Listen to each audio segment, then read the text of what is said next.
Thank you, Mr. Hughes, and good afternoon, everyone. So the first item of business is consideration of Sullivan County Department of Education operating procedures. Uh, this is in draft form. We reviewed this in previous work session. I would just call your attention. You have a link to it in your agenda. Uh, the changes since you saw it last are in red. And these changes are in response to the question, how would we potentially um, have students in our buildings if we are in the zone red that's defined by the plan. And so on advice from our Sullivan County Health Department, we have included uh, those items, notably the social distancing, the wearing of masks, the egress and ingress. We do have on the call here Gary Mays, who is the Executive Director of the Sullivan County Health Department, who is available for any technical questions.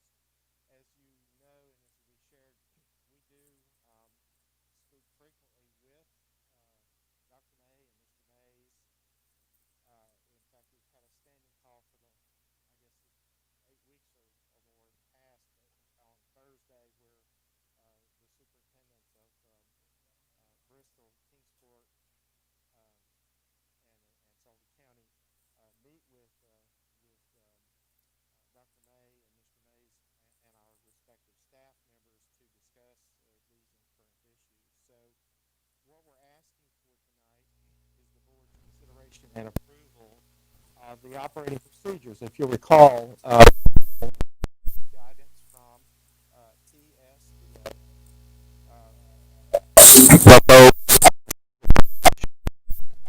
approve these procedures, and so that's what we're asking for. With that, I'm asking for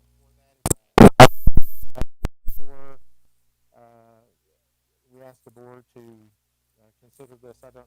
Do you have any comments that you would like to make, or perhaps the board members may have questions they'd like to ask you? So, Mr. Mays. Okay, thank you, Dr. Cox, and thank you, Chairman Hughes, for inviting us to participate in your meeting this afternoon and talk about a really important subject, and that is opening schools safely for staff and our state.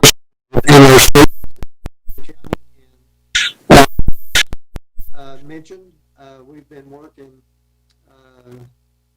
very closely with school administration at the Sullivan County Department of Education, along with Bristol City and the City of Kingsport, working on guidelines that we will as safe as we possibly can make it for schools and still continue. And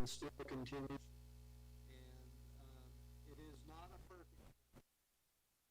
However, it is our plan that we work together. And we really, when we began working on this, there really wasn't a model to anywhere that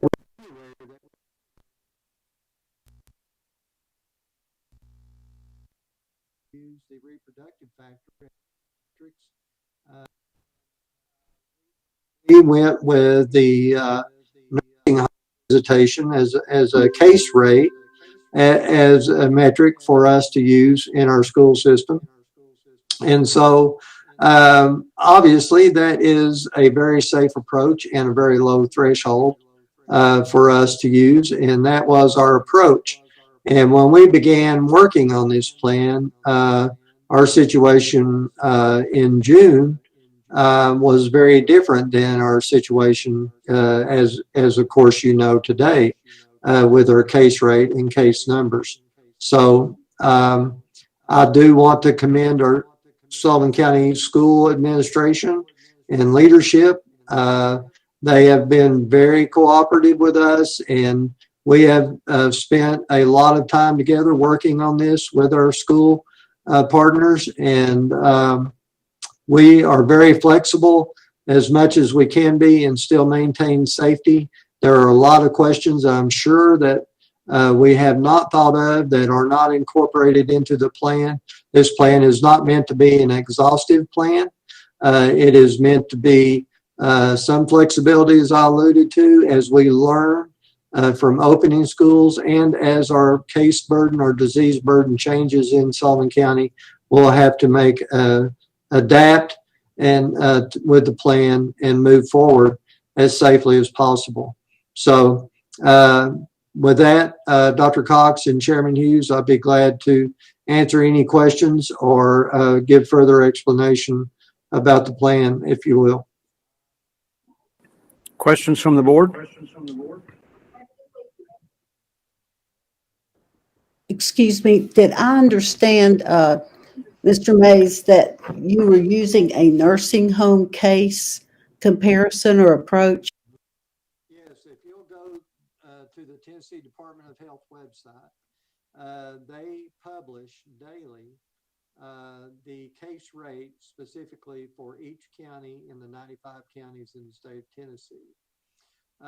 Again, this is back in June when we began developing this plan. So the desire was and is to have a metrics that we can use to give us some guidance as to what mode the school systems should open in based on disease burden in the county.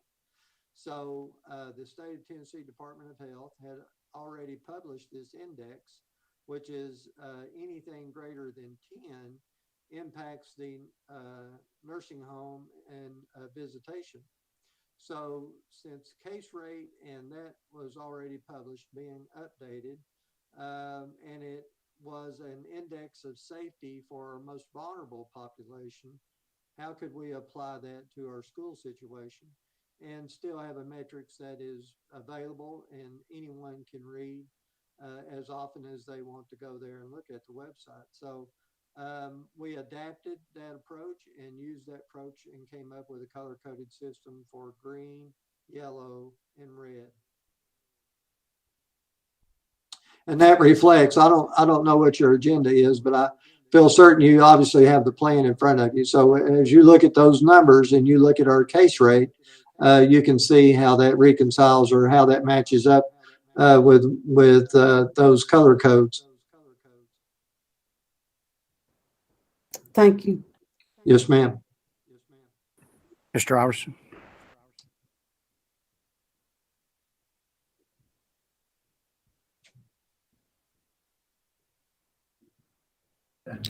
Yeah.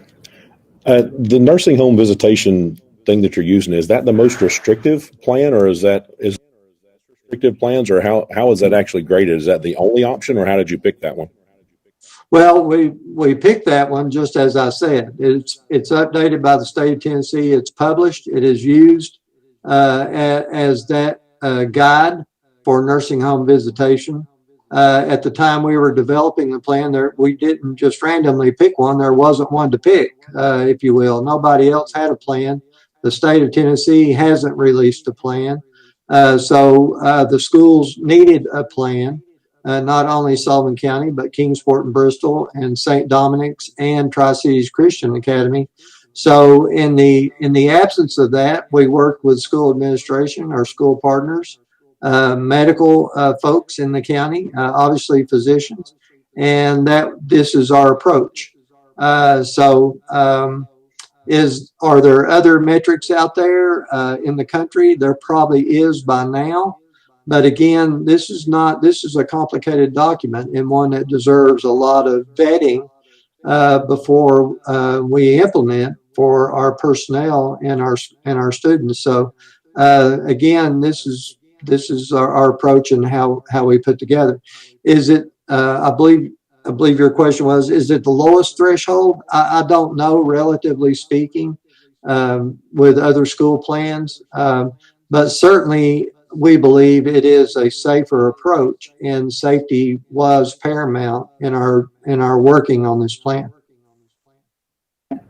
Okay, I guess the question I had it seems like the nursing home population is the most at risk, and everything I'm hearing about COVID, the children are the least at risk. I was just curious if there were other options or if that's just how we picked that one. So thank you. Yeah, sure. And it's a great question, actually. And so again, when I talk about we learn and adapt, can we change the metrics to more concisely reflect that of school operations? I think we're very open to that. Again, when we began working on this plan, there weren't any models to go by, if you will. So this is our approach that we thought would be the safest for the teachers and the students, and we're willing to adapt and be holding to that safety factor for our teachers and students as well to make it more usable or to make it more reflective of what we're trying to achieve.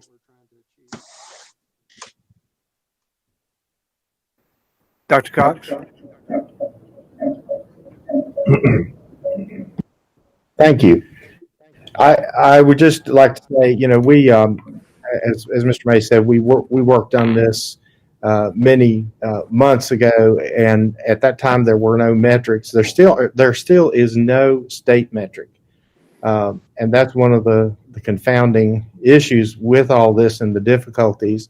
Now, we have had conversations more recently about some other metrics. We are begging that the state come up with a common metric for the state, but absent that, this is the best that we have at this point. Mr. Spivey, I think you wanted to speak. I was just going to ask Mr. Mays, regardless of the metric, I mean, what I've seen other places use a metric and our healthcare systems refer a lot to the positivity rate. And I just had a question about how you felt about that versus the epi curve. And I guess first, before I ask that question, I want to thank you and our school system, because I know that you all have worked around the clock on this issue, and I know that there's no easy answer, and I know that no matter what we decide that people are going to be upset. I'm just trying to understand for myself how that kind of metric would compare, and if you feel that's one that we should also look at when we're trying to decide what to do to try to get our kids back in school. Yes, and that is a great question. Positivity rate is an important number. It's an important number to us in our public health role in Sullivan County. And we look at positivity rate in three ways. We look at the cumulative positivity rate, 7-day and 14-day. One thing I think it's important to really state at this point to the board and the citizens watching is our school plan. And I'll answer your question, Mr. Spivey, just as I answer this. One of the things that's important to understand is we have this plan that's submitted to you for approval today, but once a week, our school systems, Kingsport, Bristol, and Sullivan County, we meet on Thursday. And that's a very important key meeting because that meeting that is on Thursdays is to look at the constellation of data and give us that mosaic of what's going on in our community at that point in time. And once a week, and positivity rate is part of that picture. And other data elements in other cluster investigation, contact investigations, what we're seeing in the community. And nobody would know that better than us. And so we convey that information with the leadership at the school systems and then make a decision about moving forward in terms of school mode that they operate in and such. So even though we have this index and this metrics in the school plan, it's not a binary switch, if you will, that we're here or there. We want to make sure that we understand what is going on in the community and make it safe for our students and our teachers. And I'll give an example, and not to use public health lingo here, but for an example, if we only looked at a binary number of up or down, open or closed as case rate, which is what the index is, and we had a large cluster, for an example, in a penal institution, that published case rate is going to be much higher, if you will. But we would understand from a public health standpoint what is driving that number. And so that would be part of the consideration, you know. Does that make sense? Did I answer your question? Yes, I think so. Thank you. Sure. Anyone else? Yes. Yes. Ms. If you're looking at just a population, I'm having trouble understanding why we would use the age of a school population compared to the age level in a nursing home facilities. Do you understand? Yes. I think so. Well, again, going back to when we were working on this plan, there was no other published index that was available for us to use. We thought it would be reasonable to use this long-term care facility index and break that down into a green, yellow, and red. That would be the safest approach for our teachers and our children for the school systems. Can you hear me? Yes, I can. Oh, okay. And so that was our approach, and that's the way the system is designed. We did not break it down by age group or anything like that. We didn't look at it that way. And because our teachers are various ages, elementary children or elementary age, and so on and so forth. So we did not categorize by population groups as to what the index should look like. Mr. Mays? Yes. Are any other organizations or businesses using this metric to make decisions concerning whether or not they're open or closed? I do not know. In Sullivan County, I would say no. Bristol and Kingsport schools, I think, have this plan on their agendas as well. According to local media outlets, the other counties and school systems seem to have a very similar plan as well. But do other businesses or categories use it? I do not know. With the nursing homes, with their metric system, if it goes into the red, what procedures are followed then? Is it closed down? Yes.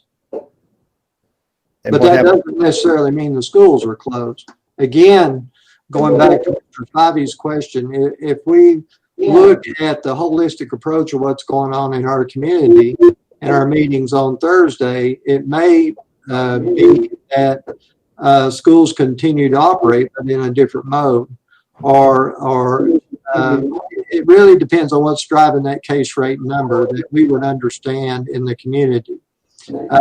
Again, I just want to emphasize the green, yellow, red is not a binary type number. When you cross into the red, that means you absolutely close all schools. That is absolutely not what this plan indicates. Can case rate be calculated by age groups? For example, elementary age students, high school age students, and employment of teachers above a certain age? Well, I think you can calculate anything you want to in terms of data, and you can make data say a lot of things. But traditionally, we really stick with case rate per 100,000. You can go to our website and see how the population breakdown is looked at. Could we break it down by elementary school, middle school, high school? Maybe we can break it down by census block or zip code. Maybe. I'm not sure what that would tell us in terms of the case burden or disease burden that we're seeing in the community. I'm just concerned that we're using a metric that really doesn't apply to the school or to the school age students. It's a number, and I know statistics can do anything, but I think it's important that we know how it applies to our students K through 12. Well, I understand, but again, if we don't use that metric, and I'm not trying to sell you on using it, I'm just saying if we don't use it, what do we use? what is out there to use. The state of That's my Tennessee next has given question. us one. Yeah.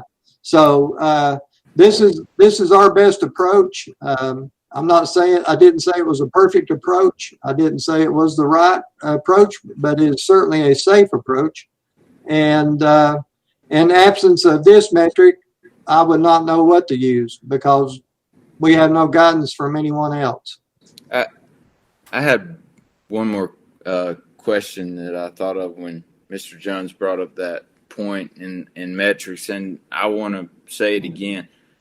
I'm not criticizing because I think you all have done a great job, and I think if we're all being honest, we really liked the Epi curve, and we were applauded for it in our region for coming up with a metric to begin with. But things have changed. Our numbers aren't great right now. What do you have any, and you may not know because it may not have been calculated, but what about the number of tests per positive rate? In other words, for every 50 tests, we got to do 50 tests before we have a positive. I know that's a metric that's used in some other countries and has been advocated for nationally. I just didn't know your thoughts on that, or if that could be easily calculated, because that also gives you an idea of the number of tests that are being done. But in other words, I may not have explained it clearly enough. No, I understand. Positivity rate is an important number, as I said. But again, we look at it in three different ways. We look at our cumulative rate, which in Sullivan County is just under 6%. And we look at a 7-day rate and a 14-day rate. Those can dramatically change, especially the 14 and the 7-day. And to make that a hard stop with the dynamic range of what positivity can be, again, which is reflective of the disease burden, I think bears a lot more discussion. It would be hard for me to say in this setting that is the absolute metric. But I think, again, I go back to having worked on this for so long and so much. I think we need to look at the constellation of data, positivity rate, case rate, the clusters that are going on, where those clusters are, what is the capability of our hospital system, which is a huge factor. It is one of the hugest factors in our public health realm of availability of beds and ICUs, and so on and so forth, and what mitigation factors are effective in Sullivan County. So I can make a long list, but I think all that goes into play in how we operate our school system safely for our teachers and students. I see Dr. May is signed on, I think, down there. So I invite him, if I may, Mr. Chairman, to correct me or validate. So, hey, Gary, you're doing a great job. I apologize. I had technical trouble figuring Google out. So I did make it in, and I apologize. And yes, you're doing a fantastic job. Carry on. Mr. Mays, I just have a question. How often is this metric, this approach updated? What numbers are used, and when was the last time that it was updated? You're speaking of the case rate index Yes. On the website? Yes. It is updated every other day.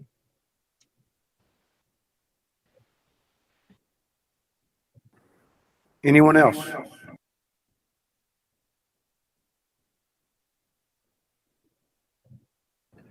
The one more question I have is just curious how, and I know we're looking at different metrics, and I know we're trying to figure out the best thing for our area, and I think all of us have the best interests of the kids and families and the community into heart. And Dr. Mays, I really appreciate everything you guys are doing, and I don't want to, understate that. I guess the thing I have, though, is if we're using something from Metro Nashville where 100,000 people can live within a square mile, and we're looking at Sullivan County, which has 1,000 square miles and 150,000 people, it just seems like that we're looking at a metro area calculation versus a rural area calculation. Is there any other metric out there that could be more relevant to something that like Sullivan County? Mm-hmm. Well, thank you for that question. It's a good question. Now, when we began writing this plan and we looked for school plans to see what other communities were doing, as I said, we couldn't find any, at least that were suitable for just like you said for Sullivan County. Nashville Metro had published a plan for opening their schools, and they were using a reproductive factor, or a lot of people call it R naught, as an index for their opening of schools. We heavily talked about that, and we decided, just based on the principle of your question, that would not work for Sullivan County very well. And so we decided to use the number 10 for case rate as an index. And so even though we took some ideas from the Nashville Metro plan, we did not use their index. They published a plan with an R factor, reproductive factor, or R naught, is all three the same terms. And we chose to use the case rate as our index. Anyone else?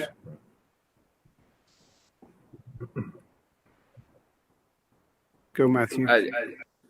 I'm sorry, I kind of already asked this question, but I just want to make sure that I was clear in how I stated it, because my question is trying to differentiate between a positivity rate and even a 7 or 14-day rolling average and a test per one positive rate.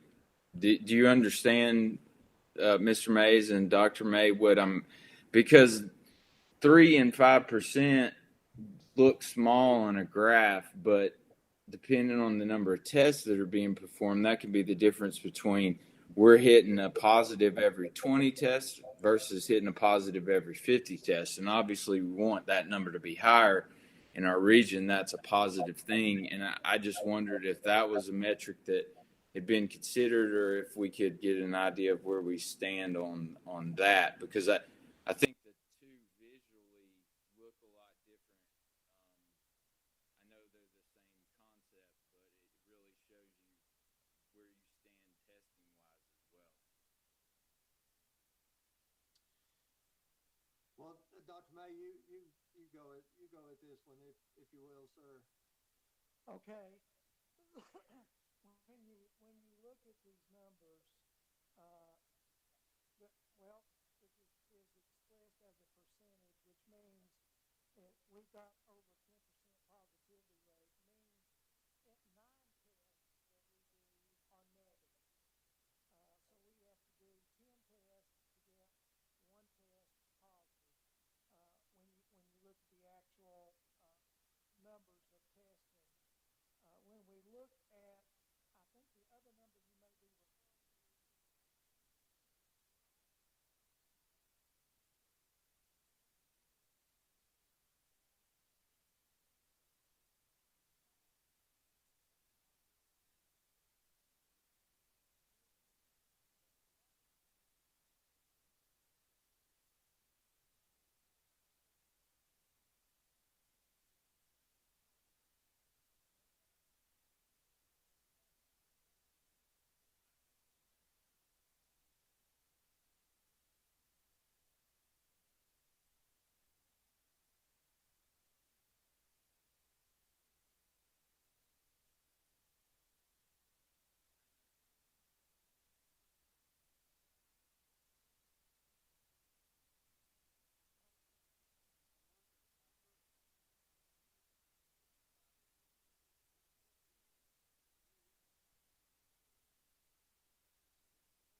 Very important numbers to us, but we also understand what drives those rates.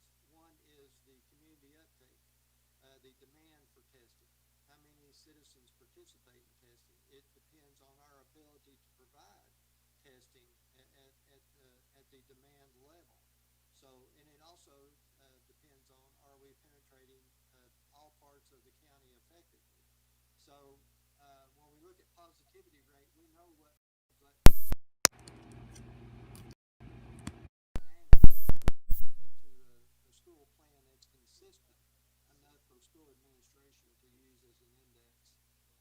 think that is the root of your question there.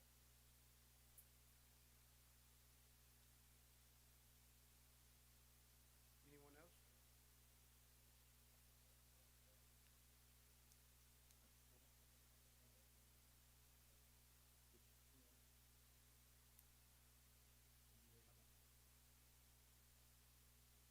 One second, Dr. Cox is getting back on. Sorry about that. It bumped me off.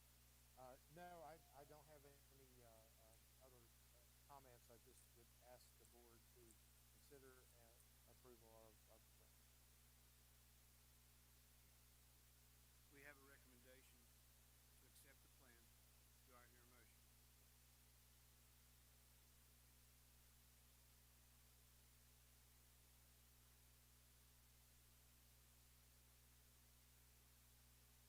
then we're going to talk about how we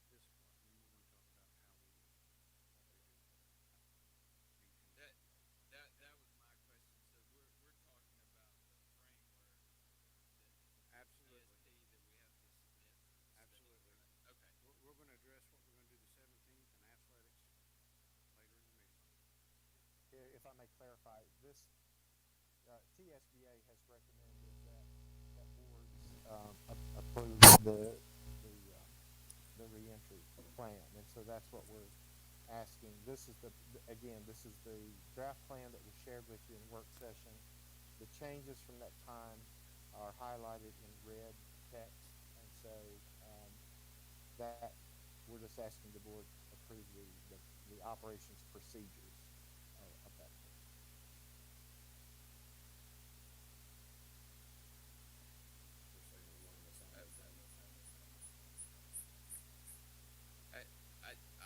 I did have one question. I'm sorry, I should have asked it sooner. I noticed in the plan, I want to make sure I'm referring to the right page.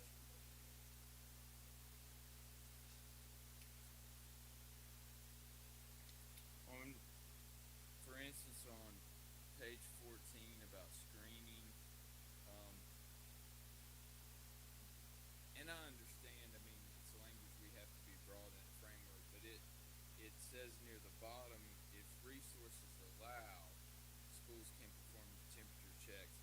I guess my question for the director, the lead staff, and our public health officials is, do we have sufficient resources, and or if we don't, what do we need, or what can we do to help obtain those? So when we wrote the plan, that was before we had received shipments.